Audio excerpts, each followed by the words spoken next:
अस्सलाम वालेकुम viewers, how are you. आप देख रहे हो मेरा YouTube channel English literature and linguistics. आज की इस वीडियो में हम फोनेटिक्स के हवाले से डिस्कस करेंगे कि दी आर्गन्स ऑफ स्पीच फोनेटिक्स में क्या अहमियत रखती हैं और basically the organs of speech होते कौन कौन सी हैं। तो स्पीच के लिए जो आर्गन्स यूज़ होती हैं वो किस तरह से यूज़ होती हैं। तो आज की इस वीडियो का जो हमारा मेन पर्पस है, मेन मकसद है, वो यही है कि हम आर्गन्स ऑफ स्पीच को डिस्कस करें और देखेंगे कि ये किस तरह से लिंग्विस्टिक्स में, फोनेटिक्स में अहमियत की हामिल होती हैं। चलते हैं वीडियो की जानिब और डिस्कस करते हैं the organs of speech in phonetics. Next है हमारे पास the organs of speech phonetics में। Phonetics is the study of sounds in human language and the organs of speech play a crucial role in the production of speech sounds. तो phonetics जो है वो sound की study है human language में और basically linguistic में ये साउंड की स्टडी को कहा जाता है। और ये आर्गन ऑफ स्पीच जो होते हैं ये क्रूशल रोल अदा करते हैं स्पीच साउंड में। अब देखते हैं कि कौन कौन से आर्गन ऑफ स्पीच हैं। तो सबसे पहले हमारे पास है lungs. The lungs are responsible for producing the air flow necessary for speech. तो फेफड़े जो होती हैं वो एयर फ्लो फ्राहम करती हैं जो कि स्पीच के लिए नेसेसरी होता है, ज़रूरी होता है। उसके बाद हमारे पास नेक्स्ट है आर्गन ऑफ स्पीच डायाफ्राम। तो the diaphragm is a muscle that control the flow of air from the lungs.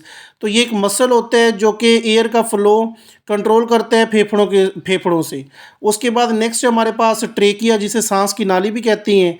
The trachea is the tube that connects the lung to the mouth and nose. Trachea जो होती है वो एक tube होती है जो connect करती है लंग्स को माउथ और यानी मुंह और नाक से। तो बेसिकली ये ट्रेकिया जो है ये बड़ी इंपॉर्टेंट की हामिल होती है आर्गन ऑफ स्पीच में। नेक्स्ट है हमारे पास larynx. The larynx is located in the throat and contains the vocal cord which vibrate to produce sound. Larynx जो होती हैं वो गले में पाई जाती हैं और वोकल कार्ड पर मुश्तमिल होती हैं जो कि साउंड पैदा करती हैं। उसके बाद है pharynx. The pharynx is a tube that connects the mouth and nose to the oesophagus and larynx. तो फेरेंक्स जो है वो एक ट्यूब होती है जो मुंह और नाक से जुड़ी हुई होती है एसोफेगस और मतलब लेरेंक्स वगैरह के हवाले से। उसके बाद है oral cavity. The oral cavity mouth includes the lips, teeth, tongue and hard and soft plates.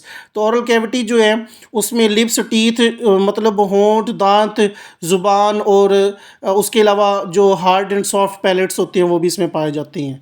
The structure shape the air flow into different sound. तो ये स्ट्रक्चर जो होती है वो डिफरेंट साउंड को एयर फ्लो देती हैं। उसके बाद है नेज़ल कैविटी। नेज़ल कैविटी ये नॉस्ट्रल्स को भी कहती हैं। The nasal cavity include the nostril and nasal passage which allow air to pass through the nose during speech.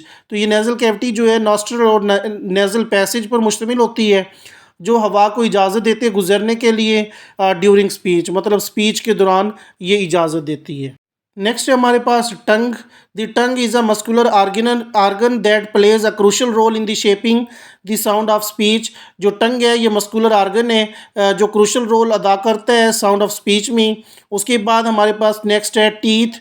The teeth help to shape the air flow and are used in certain sound such as F and V. तो teeth जो है वो air flow देता है, air flow की शक्ल में होता है और डिफरेंट साउंड में ये यूज़ होता है, जैसा कि एफ़ की साउंड है, वी की साउंड है। उसके बाद है लिप्स।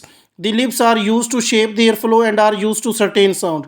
लिप्स भी इसी तरह कुछ साउंड्स में इस्तेमाल होता है और ये एयर फ्लो देता है, जैसा कि पी साउंड है या बी साउंड है, तो इसमें ये लिप्स यूज़ होते हैं। तो बेसिकली ये थी दी आर्गन्स ऑफ स्पीच जो कि स्पीच में यूज़ होती हैं फोनेटिक्स में। तो ये बहुत इंपॉर्टेंट की हामिल होती हैं और जो कि प्रोडक्शन ऑफ स्पीच में, प्रोडक्शन ऑफ स्पीच साउंड में बड़ा क्रूशल रोल अदा करती हैं।